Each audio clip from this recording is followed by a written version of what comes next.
কোনো প্রকার ক্রিম ছাড়াই মাত্র 50 টাকা খরচ করে বানিয়ে ফেলেছি হুবহু দোকানের মতো ভ্যানিলা আইসক্রিম। স্বাদে ঘ্রাণে কোনো অংশে কম নয় নামি দামি ব্র্যান্ডের আইসক্রিমের থেকে। এতটাই মজার এবং সুস্বাদু যে যে কাউকে খেতে দিলে সে বিশ্বাসই করবে না এটা আপনি নিজের হাতে তৈরি করেছেন। একদম পারফেক্ট এবং এতটাই সুস্বাদু হবে, গরমে অল্প একটু খেলেই স্বস্তি পাবেন। তো চলেন দেখে নেই এই মজার সুস্বাদু দোকানের মতো আইসক্রিমটি কিভাবে তৈরি করেছিলাম, ক্রিম ছাড়া, তাও আবার মাত্র 50 টাকা খরচ করে। তো প্রথমেই আমাদের একটা হোমমেড ক্রিম তৈরি করে নিতে হবে। তার জন্য এখানে আমি আগে থেকে জাল করা গরুর দুধ নিয়েছি হাফ লিটার। আমাদের মানিকগঞ্জে দুধের দাম সবসময় একটু কম। আমার এই দুধগুলো কেনা ছিল মাত্র 40 টাকা কেজি দরে। সেই ক্ষেত্রে 20 টাকার দুধ আপনাদের ক্ষেত্রে হয়তো 30 টাকা বা 40 টাকা লাগতে পারে হাফ কেজি দুধের জন্য। তারপরে এখানে আমি নিয়েছি কর্নফ্লাওয়ার 2 চামচ। 2 চামচ কর্নফ্লাওয়ার হাফ কেজি দুধের জন্য যথেষ্ট। আপনারা যদি কেউ বেশি করে আইসক্রিম তৈরি করতে চান এই মেজারমেন্টেই তৈরি করে নেবেন। অল্প একটু দুধ দিয়ে 2 চামচ কর্নফ্লাওয়ার ভালো করে মিশিয়ে নিয়ে আমি পুরো দুধটার মধ্যে দিয়ে দিব। পুরো দুধটার মধ্যে যদি আমি 2 চামচ কর্নফ্লাওয়ার ছেড়ে দিই সেই ক্ষেত্রে মিশতে কিন্তু একটু প্রবলেম হতে পারে, গোটা গোটা থেকে যেতে পারে। তাই বাহির থেকে মিশিয়ে ঢেলে দিব। চুলাটা কিন্তু অফে আছে, চুলাটা অন করিনি। তারপরে দিয়ে দিচ্ছি এখানে 1 চামচের মতো কনডেন্স মিল্ক। আর এই কনডেন্স মিল্কও আমার বাসাতেই তৈরি করা নিজের হাতের। কেউ যদি কনডেন্স মিল্ক হাতের কাছে না থাকে এবং দিতে না চান সেই ক্ষেত্রে পুরোটাই চিনি দিবেন। 1 থেকে 1.5 চামচ চিনি দিলেই হবে, মিষ্টিটা চেখে দেখে দিয়ে দিবেন। এইখানে দিয়ে দিচ্ছি অল্প একটু গুঁড়া দুধ। গুঁড়া দুধের পরিমাণ 10 টাকা প্যাকেটের 2 প্যাকেট দিলেই যথেষ্ট। সেই ক্ষেত্রে 20 টাকার গুঁড়া দুধ হলো। আর এখন দিয়ে দিলাম একটু ভ্যানিলা এসেন্স। যেহেতু ভ্যানিলা আইসক্রিম তৈরি করছি অবশ্যই ফ্লেভারটা প্রয়োজন। 1 চিমটি লবণ দিয়েছি। যে কোনো মিষ্টি খাবারে সামান্য একটু লবণ দিলে ভালো লাগে খেতে, তবে কেউ না চাইলে নাও দিতে পারেন। এখন সমস্ত উপকরণ ভালোভাবে মিশিয়ে নিয়ে চুলাটা অন করে দিয়েছি। চুলাটা অন করে দিয়ে ঠিক এরকম যখন ক্রিমি ক্রিমি হয়ে গেছে আমরা আরও 5 থেকে 7 মিনিট যাবৎ জাল করে নেব। দুধটা অনেক বেশি ঘন হয়ে যাবে এবং ক্রিমটাও কিন্তু অনেকটা ঘন ঘন দেখাবে। ঠিক এরকম যখন হয়ে গেছে চুলাটা অফ করে দিয়ে আমরা ঠান্ডা হওয়ার জন্য রেখে দিয়েছিলাম প্রায় 20 থেকে 30 মিনিটের জন্য। যখন ঠান্ডা হয়ে গেছে পুরোপুরি তখন আমরা বক্সে ঢেলে রেখে দিব ডিপ ফ্রিজে। বক্সে দেখতেই পাচ্ছেন এটা কতটুকু পরিমাণ আছে ক্রিমটা। এইটা কিন্তু ফুলে ফেপে পুরো এক বক্স হয়ে যাবে।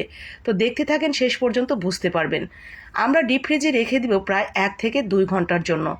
এইটা আমাদের কিছুটা জমে জমে একটু ক্ষীর ক্ষীর হয়ে যাবে, ঠিক এরকম করতে হবে। প্রচণ্ড ঠান্ডা হতে হবে। আরেকটু বেশি জমে গেলেও কিন্তু প্রবলেম নেই, তবে এরকম হলেও হয়ে যাবে। তো প্রচণ্ড ঠান্ডা হয়ে গেছে আর অনেকটা বেশি থকথকে হয়ে গেছে। এখন সেই ঠান্ডা ক্রিমটা আমরা বিট করে নেব। প্রথমে ওয়ানে দিয়ে 2 থেকে 3 মিনিট বিট করব। বিট করার পরে কিন্তু এই ক্রিমটা অনেকটা বেশি লিকুইড হয়ে যাবে আর অনেকটা বেশি দেখাবে। এরপরে আমরা 4 or 5 দিয়ে বিটারের তারপরে আরও 5 থেকে 7 মিনিট আমরা বিট করে নেব। নর্মালি ক্রিম তৈরি করার সময় কিন্তু এত বেশি বিট করতে হয় না, যেহেতু আমরা এটা হোমমেড ক্রিম যার কারণে একটু বেশি বিট করতে হবে। প্রায় সব মিলিয়ে 8 থেকে 10 মিনিট যাবৎ বিট করার পরে এরকম ফুলে অনেকটা বেশি হয়ে যাবে আর অনেকটা বেশি ক্রিমি ক্রিমি দেখাবে। আপনি দেখলেই বুঝতে পারবেন যে এটা হয়ে গেছে। ঠিক এরকম হয়ে গেছে প্রায় 8 থেকে 10 মিনিট বিট করার পরে। যাদের কাছে বিটার নেই তারা কিন্তু এই বিট করার কাজটা ব্লেন্ডার মেশিনে দিয়েও করতে পারেন।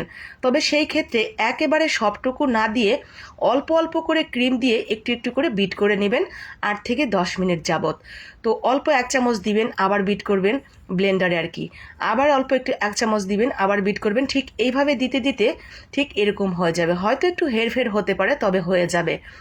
তারপরে আমরা সমস্ত ক্রিমটা দেখতেই পাচ্ছেন কতটা ফুলে ফেপে এক বাটি হয়ে গেছে।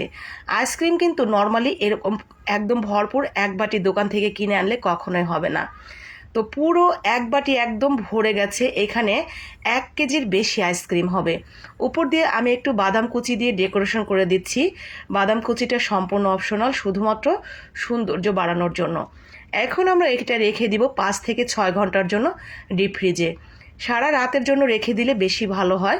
তো 5 থেকে 6 ঘন্টা পর বের করে নিয়ে আসছি। দেখেন মাশাল্লাহ পুরো ক্রিমটাই কিন্তু আইসক্রিমটাই কিন্তু জমে গেছে আমাদের।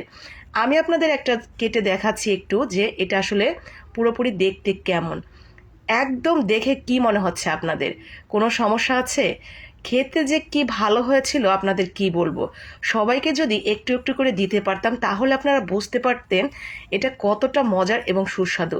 তো আমি যেহেতু খাওয়াতে পারছি না, কষ্ট করে আপনারা একটু বাসায় তৈরি করে নেবেন নিজের জন্য এবং নিজের পরিবারের জন্য। তাহলে আপনি বুঝতে পারবেন কতটা মজার এবং সুস্বাদু আইসক্রিম আপনি নিজেই তৈরি করে ফেলেছেন এতটা কম খরচে। তাহলে দেরি না করে এক্ষুনি কাজে লেগে পড়ুন। আর বাকি আপু ভাইয়েরাও যাতে বানাতে পারে তার জন্য কষ্ট করে একটু আপনার মতামত জানিয়ে শেয়ার করে দিবেন। নিজের টাইমলাইনেও রেখে দিতে পারেন, পরবর্তীতে ঝালাই করে নিতে পারবেন যখন তৈরি করবেন। তো সবাই ভালো থাকেন, সুস্থ থাকেন। ভালো লাগলে লাইক, কমেন্ট আর একটু শেয়ার। আসসালামু আলাইকুম।